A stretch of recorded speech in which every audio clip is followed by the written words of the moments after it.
सनातन धर्म को समाप्त कर देना चाहिए और जिस तरीके के शब्दों का प्रयोग उन्होंने किया था, उस दिन भी इस बात की आशंका मैंने जाहिर की थी कि क्या मुंबई में हुई बैठक में सनातन धर्म की समाप्ति को लेकर कोई रणनीति, कोई योजना बनाई गई है?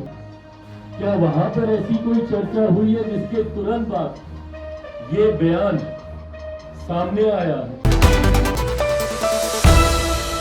2020 इलेक्शन में बिहार फर्स्ट, बिहारी फर्स्ट की जो काफिला था उसे कहीं ना कहीं हरी झंडी दिखाने का काम चिराग पासवान ने तब भी किया था और 2024 का इलेक्शन करीब आ गया लोकसभा का और उसको लेकर के फिर से चिराग पासवान ने बिहार फर्स्ट, बिहारी फर्स्ट के काफिले को हरी झंडी दिखा दी। आप विजुअल में अगर देखेंगे तो काफिला लगातार गाड़ियों का निकल रहा है और चिराग पासवान खुद हरी झंडी दिखा रहे हैं। और साफ तौर पे आपको हम बताते चले कि चिराग पासवान ने इस काफिले को हरी झंडी दिखाने से पहले एक प्रेस कॉन्फ्रेंस किया और उसमें साफ तौर पर उन्होंने कहा कि जो 26 पार्टियां इंडिया की एक साथ इंडिया गठबंधन जो बना है उसमें जो एक साथ हुई हैं वो कहीं ना कहीं सनातन धर्म के विरोध में आई हैं। यानी साफ तौर पे उन्होंने सनातन धर्म को लेकर के बड़ी बात कही है। क्या कुछ कह रहे हैं चिराग पासवान, आप पहले इस वीडियो में सुनिए। है सनातन धर्म के सिद्धांतों के खिलाफ लड़ाई लड़ने के लिए हम 26 दल तैयार हैं सनातन धर्म के खिलाफ लड़ने के लिए। बिल्कुल सही बात बोल रहे हो और इस बात की आशंका तो मैंने पहले ही जाहिर की थी।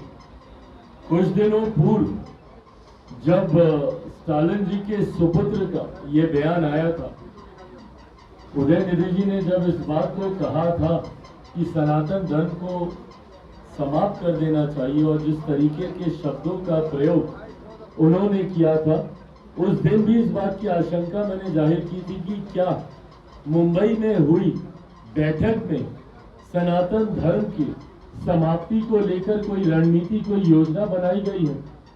क्या वहां पर ऐसी कोई चर्चा हुई है जिसके तुरंत बाद ये बयान सामने आया है? और ये दर्शाता है जो उनके जो मंत्री का एक बयान अभी सामने आया, ये दर्शाता है और ये इस बात को प्रमाणित करता है कि यकीनन विपक्षी दलों के इस गठबंधन में इस तरीके की योजना बनाई गई है और इस योजना का लोक जनशक्ति पार्टी रामविलास पूरी तरीके से निंदा करती है। हम लोग बार बार इस बात के पक्षधर रहे हैं कि भारतीय राजनीति में चर्चा सिर्फ और सिर्फ विकास को लेकर होनी चाहिए। भारतीय राजनीति में कहीं से भी किसी भी जाति, किसी भी धर्म या किसी की भी आस्था को लेकर चर्चा की गुंजाइश ही नहीं है।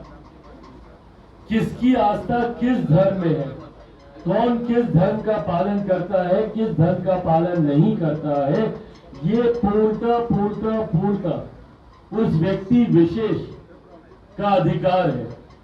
ऐसे में किसी दूसरे का अधिकार नहीं बनता कि वो किसी के भी धर्म के बारे में किसी भी तरीके की कोई भी टिप्पणी करे। पर आज की तारीख में कहीं ना कहीं ये फैशन बन गया है और इस फैशन के जनक हमारे प्रदेश में भी रहे भैया, जो रामचरितमानस को गाली देंगे। जिस विभाग की जिम्मेदारी है उस विभाग का भंटाधार वो लोग करेंगे। उस विभाग से जुड़ी हुई किसी भी विकास की योजना को वो धरातल पर नहीं उतारेंगे, पर ऐसी ऐसी योजनाएं उस विभाग से जुड़ी हुई लाएंगे जहां पे एक धर्म विशेष की भावनाओं का के साथ आप खिलवाड़ करेंगे। छुट्टियां भी अगर आप लाएंगे तो उसी धर्म विशेष से जुड़ी हुई लाएंगे, उसी धर्म विशेष के ग्रंथ को आप गाली देने का आप काम करेंगे। तो ये कहीं ना कहीं ये योजना तो बनाई गई है विपक्षी दलों में और ये जितने भी 26-27 जितने भी विपक्षी दल हैं, इनकी सोच है सनातन के खिलाफ। इनकी सोच है कि एक धर्म विशेष के खिलाफ रणनीति को लेकर आगे बढ़ने का ये लोग काम कर रहे हैं। विकास का एजेंडा ही नहीं है भैया इन लोगों के पास। पूछे इन विपक्षी दलों से कि क्या नीति है आपकी। 3-3 बैठकें हो गई इन लोगों की, अलग अलग विचारधारा के लोग हैं, पर अभी तक इन्होंने कॉमन मिनिमम प्रोग्राम पे कोई काम नहीं किया। साझा न्यूनतम कार्यक्रम पे इनकी कोई चर्चा ही नहीं हुई और ये सारे अलग अलग विचारधारा के लोग एक साथ आए हैं।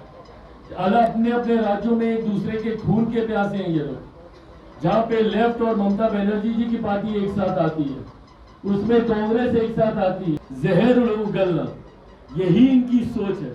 और इसी सोच के साथ देश में बंटवारे की राजनीति करने की मंशा के साथ ही ये लोग 2024 का ये लोग चुनाव लड़ना चाहते हैं, ताकि देश में बंटवारा हो, डिवाइड एंड रूल की पॉलिसी को अपनाकर ये लोग अपनी राजनीतिक रोटियां सेकना चाह रहे हैं।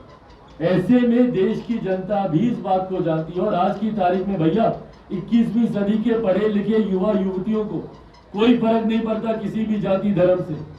ना देश का युवा आज की तारीख में जातियों को मानता है, ना उसको किसी धर्म की पड़ी, उसको अपनी बेहतर शिक्षा, अपने बेहतर रोजगार की चिंता है। बिहार के युवा को पलायन कैसे रुके इस बात की चिंता है। दूसरे प्रदेशों देश की जनता कभी स्वीकार नहीं करेगी।